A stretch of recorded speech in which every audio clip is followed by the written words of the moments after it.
There's something quite interesting about the number 3, and I will reference Barbara Moore's manual here. She mentions that trinities have played important roles in our history, spiritually, magically, and in storytelling. And there is this concept called the rule of 3. So according to this, in the first instance, so the first out of 3, a tension is created, and in the second instance, that tension is built up and then released in the third instance. Hey, you're listening to Tarot Songs, a podcast mixing tarot cards with original music created by Sydney, Australia-based artist Feloka. That's me. Each episode, I go into detail over a tarot card and then I layer it with an original piece of music as its soundtrack. The music is especially created with the particular tarot card in mind, making it a very unique listening experience.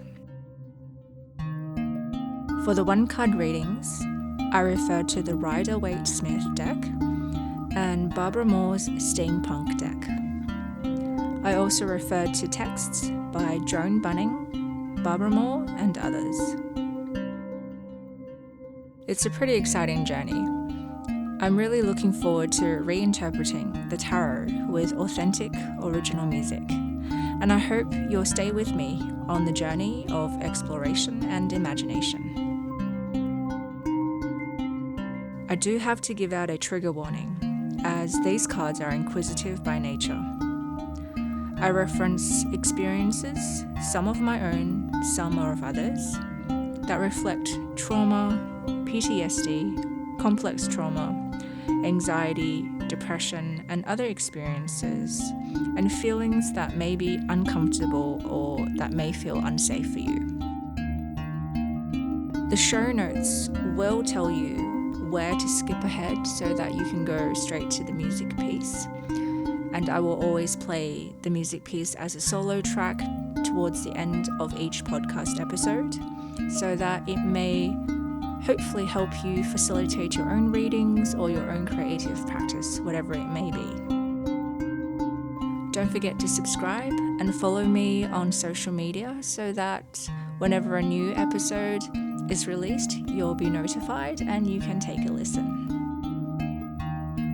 Let's get started on today's episode.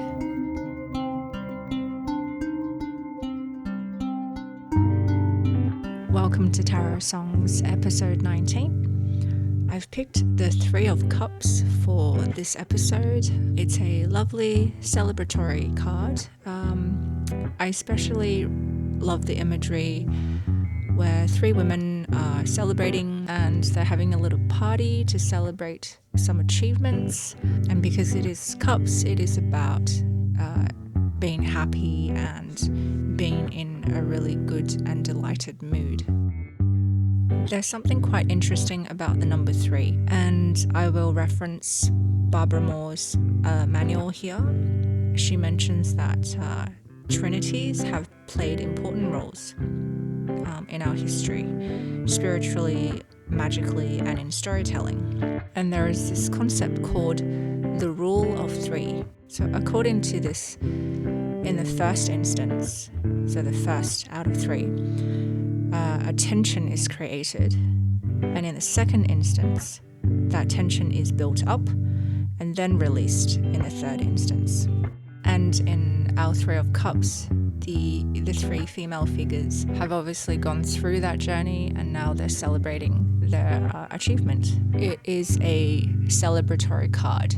There is some truth to acknowledging the hard work and the effort that went into this moment of achievement, because it's not spontaneous. It's not a moment that exists in itself.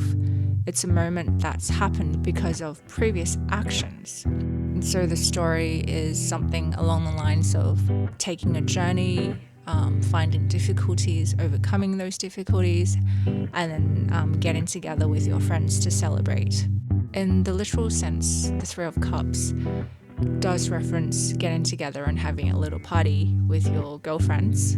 But as we all know, the tarot is very metaphorical and symbolic, so it doesn't necessarily have to mean girlfriends.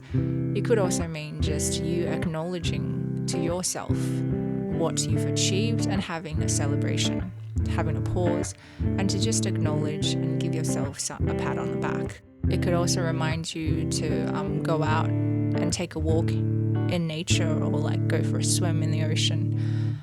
Or if you have animals at home, then spending some time with your animals. It could really be anything. Self-care comes into mind as well, so it doesn't have to mean that you have to get people together and have a party. I also think this card reminds us to appreciate our support networks, the people that are important to us, or the people and animals, other living things within our lives that are supporting us, that have supported us, that have always been there. It's a good reminder to acknowledge and pay respect and give our thanks for that support, and to show our gratitude for this network that we have. Ultimately, when the Three of Cups shows up in your reading, it's reminding you to take stock of your support networks, to take a moment to show gratitude to the people, to the animals, to the environment, your surroundings, to textbooks, to art, to music, anything that has helped you and has supported you on your journey, and really see the value in having access to those support networks and appreciating that they're there for you, and not forgetting that should you ever get into strife in the future, that these support networks are going to be there for you going forward as well.